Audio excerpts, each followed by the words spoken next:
Coming up today on LinkedIn News Live, the new trend in tech is organized labor, and it's not just for blue-collar workers. We speak with one expert who says new employee expectations caused by COVID may incite the rise of unionizations. Plus, we dig into a new study showing it's worse for working parents now than 10 months ago. That in your comments next.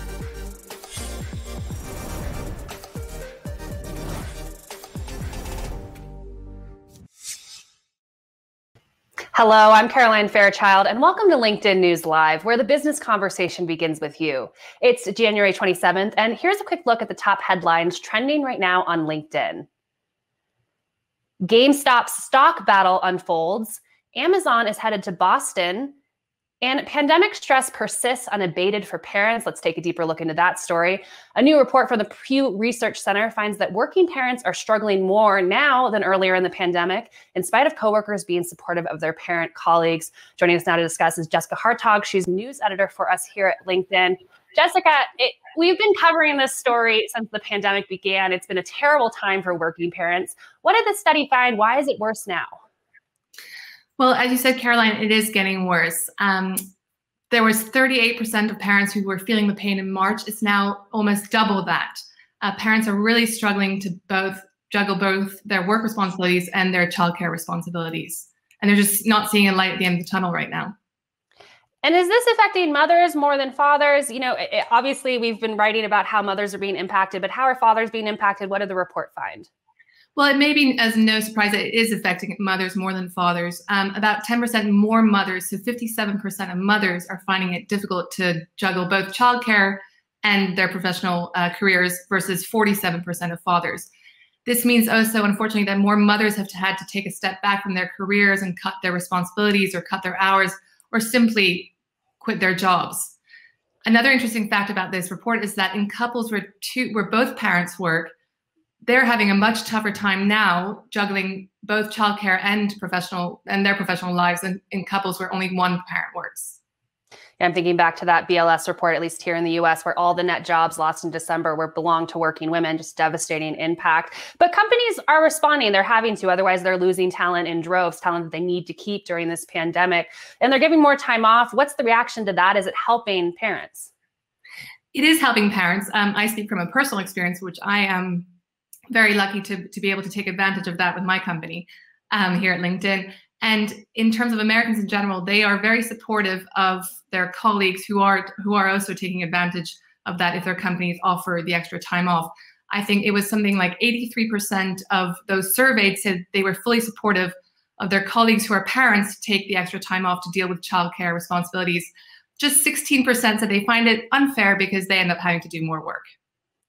Jessica, you mentioned that you're a mom. I see some toys in the background of your set there.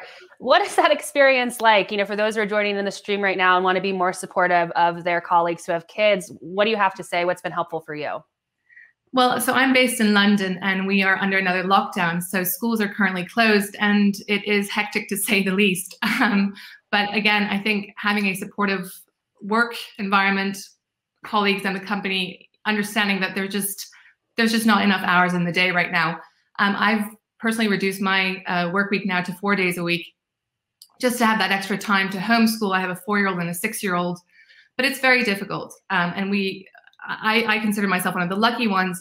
Again, both my husband and I have companies that are understanding about having to step away from time to time during the day. And in the UK, they've just actually announced today that schools will stay closed longer than we thought. So we were hoping that the kids would go back to school, primary school children would go back February 22nd, they're now only going back March 8th. So that adds 3 weeks extra, and I'm not counting. But it's tough, but at least there's light at the end of the tunnel. But I just think it's about supporting your colleagues, understanding that this isn't easy for anyone. It's not. Well, Jessica, hit me up on Slack if there's anything that I can do, and we'll continue to cover this story both on and off LinkedIn. Appreciate you joining us on the show. Thank you. All right, that's Jessica Hartog's news editor for us here at LinkedIn. And for more stories like these, be sure to check out the news module to the right of your LinkedIn feed. Or if you're in mobile, you can click into that search box. While employee unions are commonplace in industries, say like transportation, education, or media, the tech industry is one that has not had very many unions and has done everything in its power to prevent them from popping up. But is that changing? Announcements coming out of both Google and Amazon may suggest it is. Joining me now to discuss is Karen Dietschy. She's the founder of people management organization Fabric and a longtime human resources executive. Karen, so happy to have you here on LinkedIn News Live. Thanks, Caroline. It's great to be here. All right, so for those who are joining us in this stream, let's start with a little bit of history. What has the tech industry's relationship been like with unions prior to, say, this year, prior to the last 10 years? I think it's been pretty absent. The tech industry has been known for, great salaries, great benefits, great perks. And I think those were traditional areas where unions really got involved, which you saw in a lot of other industries. So for the most part, tech has been relatively insulated from unionization in the US. Which obviously has changed a lot as we've seen the last couple of years. And why is this happening right now? We see the activity going on over at Google where they're forming a minority union with about 700 employees. Is this a big deal? I think it's a really huge deal. And I think there are a couple of factors that are causing it or that are exacerbating it. I think the first is there's big changes in our society and big challenges that we all are hearing about and taking part of. Whether it's discrimination or Black Lives Matter or gun control or how data is used, there is certainly an outpouring from lots of different parts of society that companies need to take a stand on some of those issues. And in prior decades, they haven't. And where we're hearing that greatly is from current employees who are expecting their employers to take a stand on those areas because it's important for employees to be part of a larger society and to lift up the communities where they live. And I think the pandemic has just exacerbated it. As people are working from home, their personal and their professional has really become one.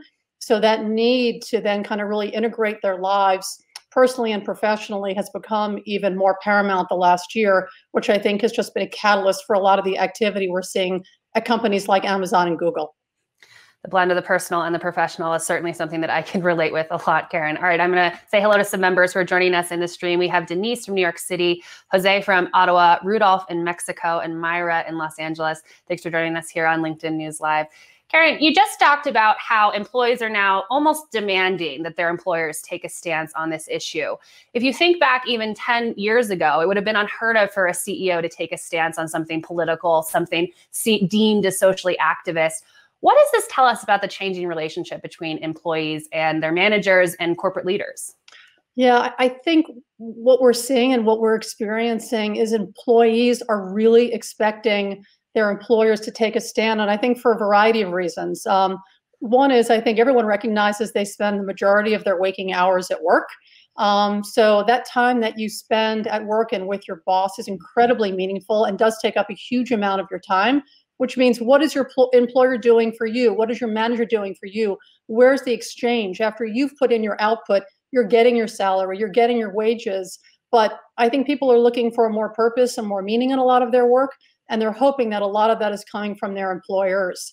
And again, when you look at what's been happening in our society the last 4 years, the number of marches and activations that have happened around so many different issues, and a lot of them have come from people in the workplace.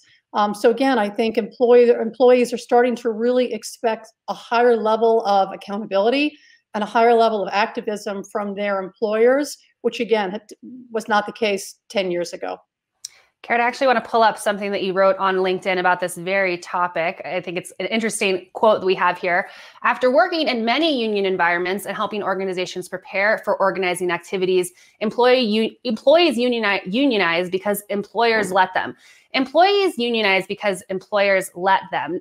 That's interesting because all these employees have to fight to unionize. So what do you mean that employers let them? Yeah, that is a great question. And typically, employees will tend to unionize because they believe that employers are not listening to them and are not acting on what their priorities are. And if employers do a better job of understanding what are some of the motivators of their employees, what are their major areas of concern, how, as an employer, are you responding to that and communicating it, that's just the basics of a relationship.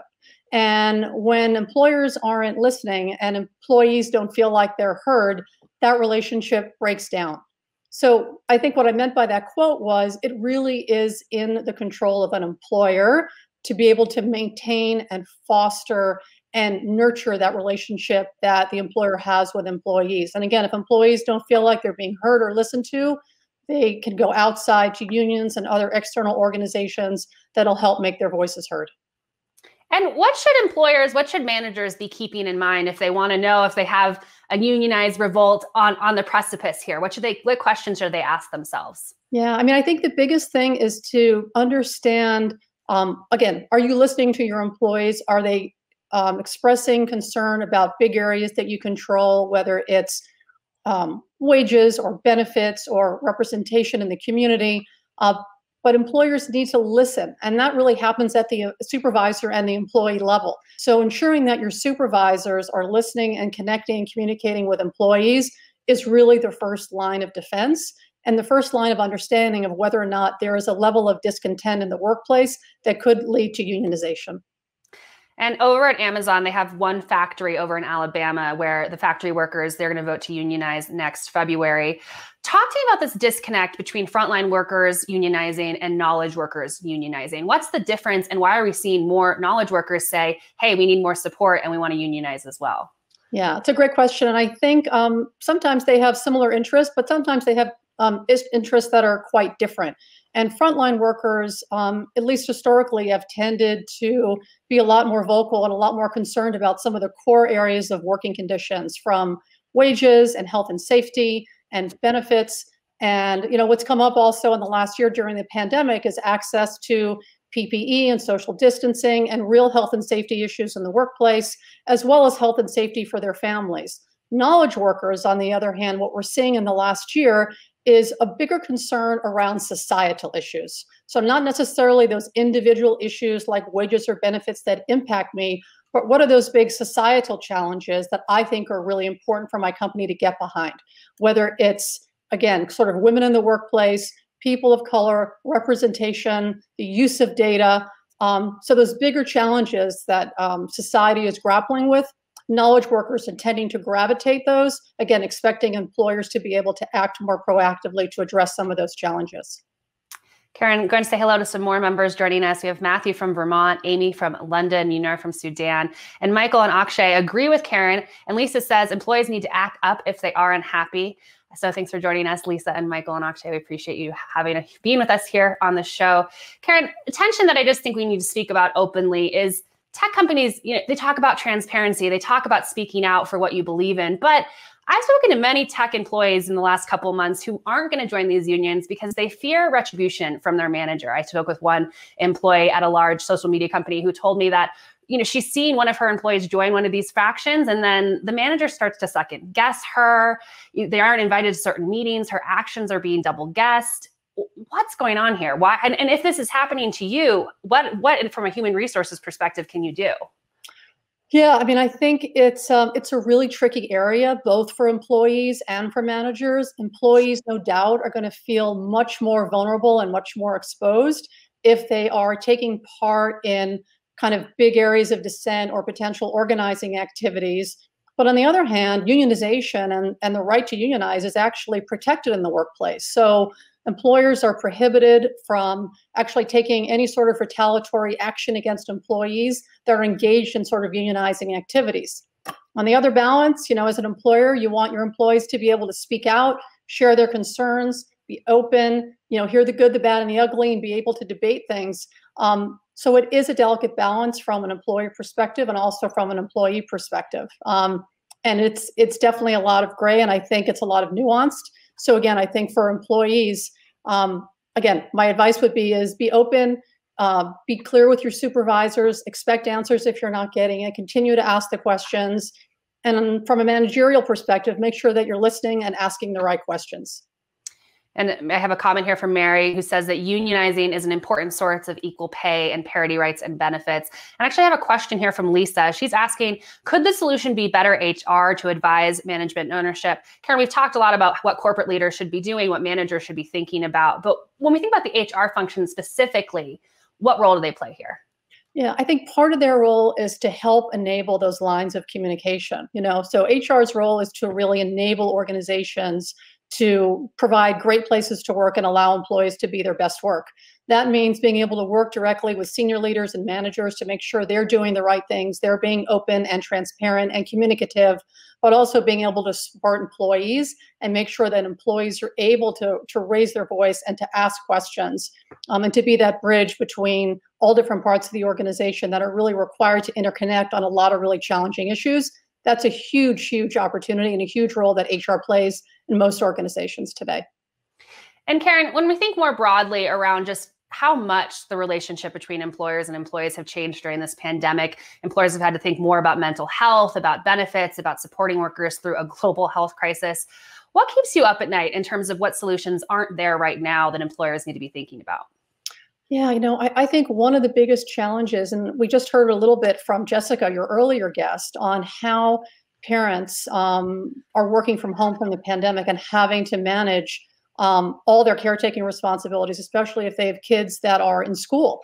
What are then employers doing to help with that? There are some larger employers that are providing funds for tutoring and group classes and Zoom classes, but you have so many public school districts in our country that have not been in a classroom for many, many months, which makes it very difficult for employees to actually work from home and do their best work as well. So as much as there has been some headway made on the employer side and helping families with those challenges, I think 2021 is still going to be a very, very challenging year. And I'd love to see more employers stepping up and figuring out how they're supporting working parents, especially over the next 6 months. Karen, more members joining us from the stream. Dolores from Dallas, Adriel from Atlanta, Lisa from Massachusetts. And if you're joining us right now, if you have any questions for Karen, put them in the stream and we'll have a conversation about them on today's show. Karen, you mentioned employers stepping up, and certainly a lot of employers are having to do that right now for working parents. But I'm curious, with your work with Fabric, what are the best employers doing? Is there a case book yet, a case study someone can read about how to employ effectively during this pandemic? Oh, it's really, really hard. And I think what's incredibly hard too is especially for the small and mid-sized companies where that's where the majority of Americans work. It's a lot harder for those companies. And I think what I've seen them do, which is prioritize, which is get their leadership teams together, get feedback from their employees and focus on what are the 2 or 3 things that they have to do to be able to really support employees and to be able to really support the business in a really, really difficult environment. So again, there's so many things that are going on and so many challenges that employers have. The best employers today are really prioritizing those few things that are going to matter the most.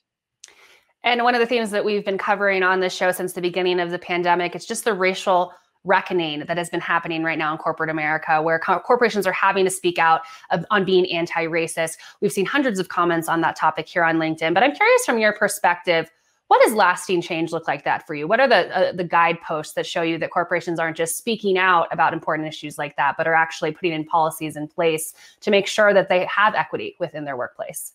Yeah, it touches every single aspect of your business, from how do you interview and select people, to the number of employees that you're promoting who are people of color in your mid-ranks, to the number of people that you have as senior leaders and board members who are people of color. And then how are you creating an environment where people want to come to work for you and they want to stay? It's a whole systemic challenge on how you are creating that work environment.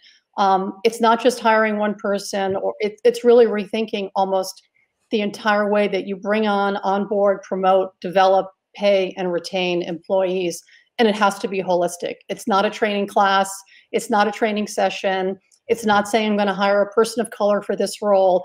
It truly is a systemic change on how you operate your business. And I think what we're seeing now is most businesses, or many, are starting to better understand this, that it really is a holistic change in how I behave and how I lead.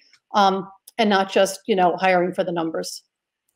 We have Dolores in the stream right now saying a lot of associates do not speak out or join unions for fear of retribution by their employer. Karen, earlier on in our discussion, you painted out that it's actually illegal for companies to prevent things like collective bargaining. But we have Dolores in the stream saying that retribution does happen. So for employees like Dolores who may have experienced this or seen it happen, what are their rights? What can they do? The first place I would go is probably to your local HR person and have a conversation on why you feel there's been retaliation against you. It's their obligation then to really fully investigate it on behalf of employees to understand what action may have taken place, what are the facts, and what does the outcome look like. And that's really the first place I would go because, again, that's also someone that can interview employees that may have been involved, leaders that may have been involved. And after that, I think what happens is employees will go to unions, and that is what companies are probably trying to avoid. All right, Karen, well, I see many comments in the stream thanking you for joining us on the show and for all of your insights. And I appreciate you joining us. You've been a longtime subscriber of Working Together, and I really enjoyed our conversation. Thanks so much, Caroline. Thanks for having me. All right, that was Karen Dietschy. She's the founder of Fabric, joining us for a conversation on the rise of unions within the tech industry. Tomorrow on the show, we'll be here at 12 Eastern talking about a very important topic. Can your employer mandate vaccines? Is this an ethical thing to do? You won't want to miss this conversation live at the LinkedIn News page at noon. I'm Caroline Fairchild. Thanks for joining us on LinkedIn News Live.